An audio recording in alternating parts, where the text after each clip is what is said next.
ধন্যবাদ সবাইরে। আর তার চেয়ে বেশি এই ধন্যবাদ দেই যে আজকে হঠাৎ করে এরকম একটা পরিবেশে নদীর উপর সবাই এসে নেইমারের বার্থডে উইশ করা, এটা আসলে টোটালি সারপ্রাইজ। ধন্যবাদ। Todo mundo está com torta esperando para que você dê um mensagem. Tá precisando vídeo orando. Ok. Mas que mensagem vou dar? Vai dar para obrigado os filhos, vocês amam meus filhos. Uma coisa normal isso aqui, entendeu? Agora para ela, tá bom.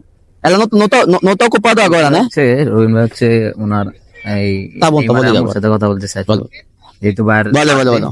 Birthday উপলক্ষে হচ্ছে আয়োজন করছে হচ্ছে football academy, Bhairab football academy Amin ভাই।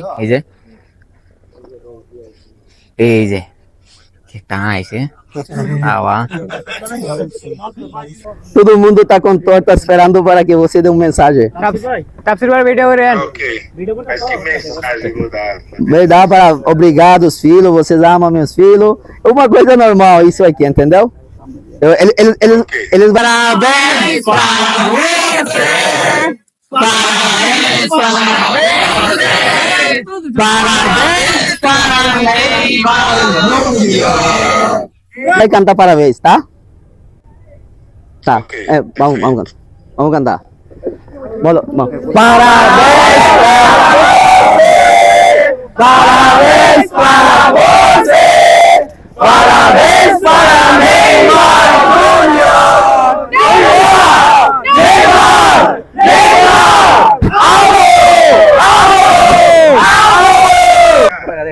Obrigado, senhor. Muito obrigado.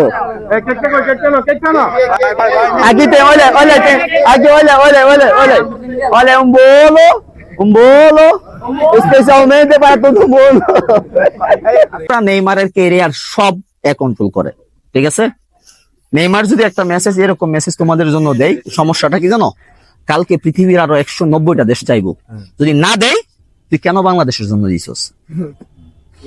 কিছু জিনিস আছে as a professional, সে তো কোনো ব্যক্তিগত কোনো ব্যক্তি দেশের কোনো সম্পদ না, সে হলো সারা বিশ্বের সম্পদ।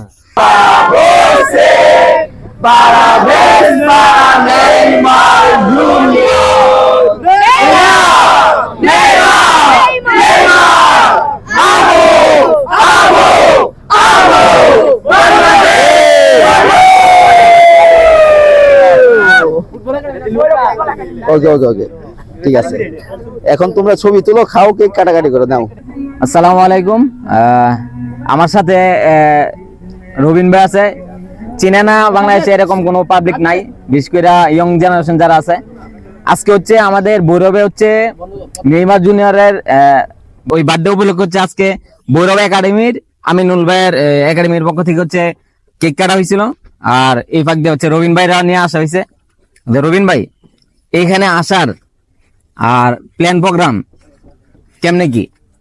আসলে আজকে হঠাৎ করে সারপ্রাইজলি আমিনুল ভাই আমার বাসাতে অন্য একটা অ্যাক্টিভিটি নিয়ে আমার বাসায় গেছে। তখন কথা বলতে তখন উনি পরিচিত দিয়েছে, ভাই আমি তো আমিনুল আমার নাম, আমি তো ভৈরব একাডেমি। আরে ভাই, আমি তো আপনারে খুঁজতেছি, আমি স্টেডিয়ামে আছি, অনেক পোলাপানরে কইছি আমিনুল ভাই নাম্বারটা আমরা দিও, যেহেতু ভাই একাডেমিটা দেখতেছে, ওনার সাথে আমি একটু পরিচিত হবো। লাকিলি আল্লাহ ওনাকে আমার কাছে পাঠাইছে কোনো না কোনো ভাবে। যা কিছু হয় না কেন আমাদের জীবনে তোমার নিশ্চিত মনে রাখতে হবে আল্লাহ তাআলার কোনো না কোনো রহমত আছে বা কোনো কিছুর কারণে।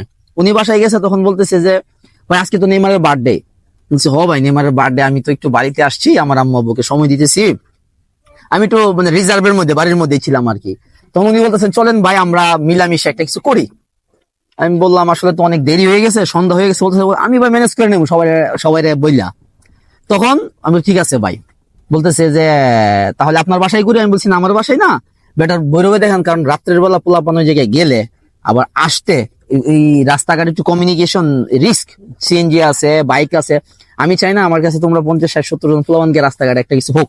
সো আমি ওই সেফটি ইস্যুর জন্য বেটার মনে করছি বাজারে আমি নিজেই চলে আসি। সো আসলাম, আসার পর তো যা দেখলাম, কিন্তু আমি খুব সারপ্রাইজ যে এই প্রথম যে আমি তোমাদের সাথে কথা বলার সময় নেইমারের বাবাকে মেসেজ দিছি, কিন্তু তুই ঘুম থেকে উঠছস? আমি মাত্র উঠলাম। আমি বলছি তুই আমার জন্য একটু হেল্প করবে, একটা ফেভার করবে, যে আজকে তো বার্থডে নেইমারের, তুই একটা উইশ পাঠা। কারণ আমার যেহেতু নেইমারের মানে ডিরেক্ট উইশ অনেক প্রফেশনাল কারণে বন্ধ, যে কোনো ঠিক আছে, তুই ভিডিওতে 15 মিনিট পর ভিডিও কল দিতেছি। এই প্রথম নেইমারের বাবা বাংলাদেশে কোনো পার্টিকুলার কাউকে বা আমাদের তোমরা যারা আছো বা আমাকে ইভেন আমিও কোনোদিন এগুলা চাই নাই, চাওয়ার পর দেখো ভিডিও কলে আসছে, আমরা ওনার সাথে কথা বললাম, বার্থডে উইশ করলাম, সে প্রায় কাঁদতেছে আবেগে। কারণ মনে করো আমরা বাংলাদেশ দেখো এত দূর একটা দেশ, মানে ফুটবলকে এত পছন্দ করি, ওই আবেগের টানে নেইমারকে কত ভালোবাসি আমরা। দেখো একটা নদীর, মেঘনা নদীর উপরে, নৌকার উপরে আমরা নেইমারের বার্থডে উইশ করতেছি। আসলে এটা আসলে সারপ্রাইজিং। আর এটার ক্রেডিট যদি বলি তোমাদের ভৈরবে, তোমরা সবাই আসছো, স্পেশালি আমিনুল ভাই, উনি আমাকে ইনভাইট করে এখানে নিয়ে আসছে। আর বাংলাদেশে যারাই নেইমারকে পছন্দ করে এবং ফুটবলকে পছন্দ করে, স্পেশালি আমি একটা জিনিস বলতে চাই, ফুটবলটা আমাদের অনেক ইমোশন, আবেগের জায়গা। বাংলাদেশের প্রত্যেকটা ডিস্ট্রিক্ট, প্রত্যেকটা উপজেলার মধ্যে হাজার হাজার ফুটবল সাপোর্টার আছে, লক্ষ লক্ষ সাপোর্টার আছে। কেউ নেইমারকে পছন্দ করে, কেউ মেসিকে পছন্দ করে। এই যে নেইমার, মেসি বা আর্জেন্টিনা, ব্রাজিলের যে একটা আমাদের একটা অলওয়েজ যে একটা দ্বন্দ্ব থাকে, আমি সবাইকে বলতে চাই ভাই, আমরা যারা নেইমারের সাথে চলি, নেইমারের আইডল মেসি, এটা মানতে হবে। এবার আপনি ব্রাজিল সাপোর্ট করেন বা নেইমার পছন্দ করেন, তখন হবে কি জানেন, সম্মানের জায়গাটা বেড়ে যাবে। আমি ব্রাজিল দলকে পছন্দ করি, অবশ্যই দলকে পছন্দ করি। খেলা হলে আর্জেন্টিনা, ব্রাজিল, আমি ব্রাজিলকে পছন্দ করি। তার মানে এটা না যে যারা আর্জেন্টিনার খেলা দেখতেছে তারাও কিন্তু আমার ভাই, হয় আমার বড় ভাই, নাহলে আমার ছোট ভাই, নাহলে আমার ফ্রেন্ড। আমরা যেন কোনোদিন দুই দল নিয়ে, বিশেষ করে আর্জেন্টিনা, ব্রাজিল নিয়ে বাংলাদেশে যারাই যেই জায়গায় আছেন না কেন, এই যে একটা আবেগ, এই আবেগটা ভালোবাসার জায়গার মধ্যে রাখেন, সম্মানের জায়গার মধ্যে রাখেন। কিন্তু কোনোদিন আমরা এই যে মারামারি করা, টিভি ভাঙ্গা, এটা নিয়ে ঝগড়া করা, এলাকা ঝগড়া করা, আর্জেন্টিনা ব্রাজিল গ্রুপ করা, আমি হাত জোর করে আপনাদের কাছে রিকোয়েস্ট জানাই, আমরা ফুটবলকে পছন্দ করি। ফুটবল এমন একটা স্পোর্টস যেটা পৃথিবীতে রেকর্ড আছে, একমাত্র ফুটবল পারছে যে একটা পৃথিবীর দুই দেশের যুদ্ধ বন্ধ করে দিতে। এখন এই আবেগের এত সুন্দর খেলাটাকে আমরা কোনোভাবে নষ্ট না করি। আমরা বাংলাদেশের ফুটবল অনেক অনেক অ্যাডভান্স হইতেছে, আমাদেরকে পজিটিভ ভাবে আগাতে হবে।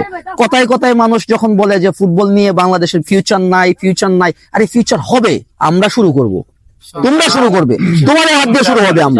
আমরা যারা যেই জায়গার মধ্যে আসি না কেন, ভৈরব থাকি, বাংলাদেশের যে কোনো ডিস্ট্রিক্টে থাকি, ফুটবলটাকে আবেগের জায়গার থেকে আমরা প্রফেশনাল জায়গার মধ্যে আমাদেরকে নিতে হবে। ধন্যবাদ সবাইরে। আর তার চেয়ে বেশি এই ধন্যবাদ দেই যে আজকে হঠাৎ করে এরকম একটা পরিবেশে নদীর উপর সবাই এসে নেইমারের বার্থডে উইশ করা, এটা আসলে টোটালি সারপ্রাইজ। ধন্যবাদ।